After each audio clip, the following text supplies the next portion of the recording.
IPL ప్రతి సీజన్లో కొందరు విదేశీ ఆటగాళ్లు ఫెయిల్ అవడం కామన్. ప్రస్తుతం జరుగుతున్న 18వ సీజన్లోనూ కోట్లు పెట్టి కొనుగోలు చేసిన స్టార్ ప్లేయర్స్ అట్టర్ ఫ్లాప్ అయ్యారు. ఈ జాబితాలో పంజాబ్కు ఆడుతున్న గ్లెన్ మ్యాక్స్వెల్, ఆర్సీబీకి ఆడుతున్న లివింగ్ స్టోన్ కూడా ఉన్నారు.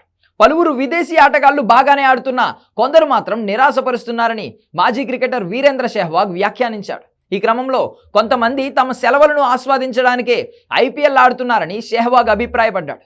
ఆర్సీబీ ఆటగాళ్లు లియామ్ లివింగ్స్టోన్, గ్లెన్ మ్యాక్స్వెల్లను ఉద్దేశించి సెహ్వాగ్ ఈ కమెంట్స్ చేశాడు. ఐపీఎల్లో మ్యాక్స్వెల్, లివింగ్స్టోన్ల ఆకలి తీరిపోయిందని తాను భావిస్తున్నానన్నాడు.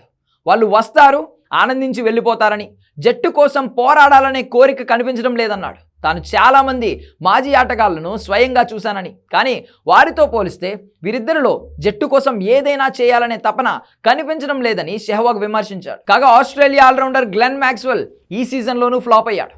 గత 2-3 సీజన్లుగా నిరాశపరుస్తున్నప్పటికీ మెగావేలంలో పంజాబ్ మ్యాక్స్వెల్ను 4.2 కోట్లకు కొనుగోలు చేసింది. కానీ తన మీద అంచనాలను అందుకోవడంలో మ్యాక్స్వెల్ పూర్తిగా విఫలమయ్యాడు. ఇప్పటి వరకు ఆడిన 6 మ్యాచ్ల్లో మ్యాక్సీ తన బ్యాటింగ్తోనే కాకుండా బౌలింగ్తో కూడా నిరాశపరిచాడు.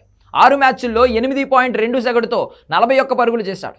ఈ సమయంలో మ్యాక్సీ స్ట్రైక్ రేట్ కూడా 100 మాత్రమే ఉంది. మరోవైపు లియామ్ లివింగ్స్టోన్ కూడా ఆర్సీబీ తరపున బాగా రాణించలేకపోతున్నాడు.